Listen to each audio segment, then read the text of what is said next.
Hi, future self. I just had lunch and there's a dog, and I am going through and making a giant collection of all of the tape faces.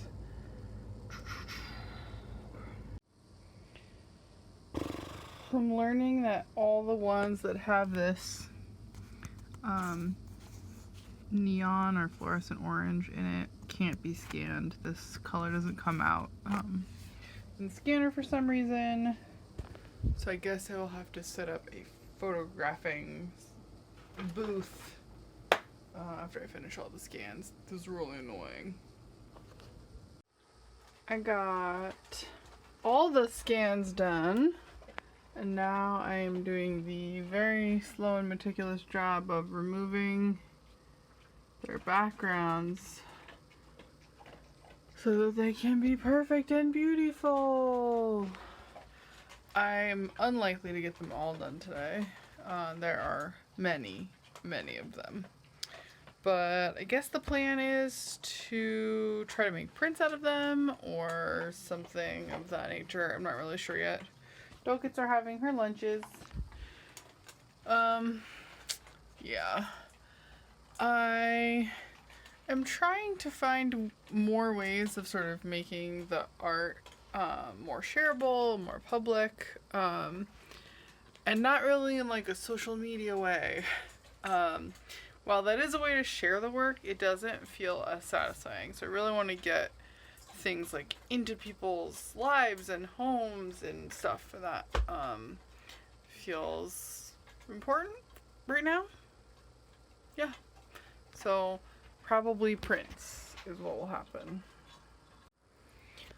So this first pass with all of these scans, I think probably will not be the final product. A lot of them have sort of defects in them. But I also think that they are too small. They're currently scanned at 300 dpi, 8.5 by 11, because it's the size of most of the originals.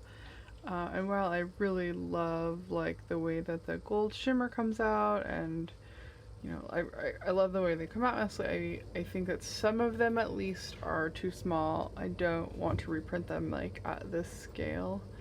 I like to have them slightly larger when I make the prints. So we'll see if I need to redo them or just redo some of them. I really love them though. They've been all scattered through my notebooks, and I haven't really had them all in one place before. Let's go back to the begins. So these are a lot of them were done on this notebook paper, which I would, going back in time, not do, but you know what? That is what happened, so that's what I got to work with. A lot of them were done sort of like in situ with text and stuff, all of which I will be removing and sort of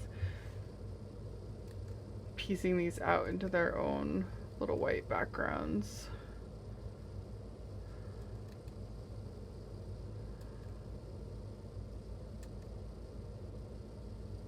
God, I really love that one. I think this is a good example of one that I'd like to do at a bigger scale. But I haven't actually made like prints that I intended to sell before, so this is going to be a learning process. Zhoosh. Zhoosh. This is one that I have finished. You can see it here on its little stripy background, and here, nope, not what I wanted, and here on its perfect, beautiful white background. And I just think that the image really comes through. Man, so good. I love how the shimmer in the tape comes out, and like the 2D 3D-ness like really comes through in the scans. Purdy. Pooches. What are you thinking about? What am I thinking about? Anxiety? Job things? Um, Things? What's up? I was thinking about these collages and how Collages? and how I don't like know what they are or what they're doing.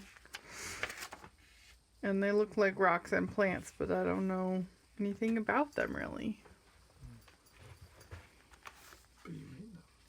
I know that happens a lot though. I make things and I don't know about them. What are they? They're blob polka grids. Blob polka grids with mushrooms on them.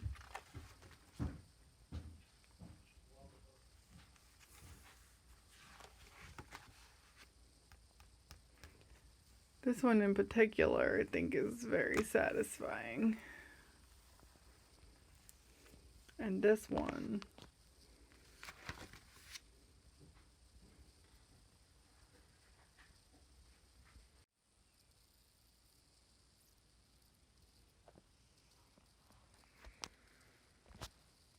We are in bed and Pooches are snoring. I guess I wanted to record a thought. I want to remember a thought, which is like my creative cycle tends to have like extreme highs of like productivity and ideation. And it also has like very big lulls, which I tend to call fallow times, like when the field of my mind is fallow. But on the slopes, and even in the fallow area, I can tend to have a thing where it's not that I'm unproductive or uncreative, it's that I'm making without knowing. And it's sort of like I'm going to continue the farm metaphor, even though I've never lived or worked on a farm, and so I have no idea what I'm talking about. Pooches.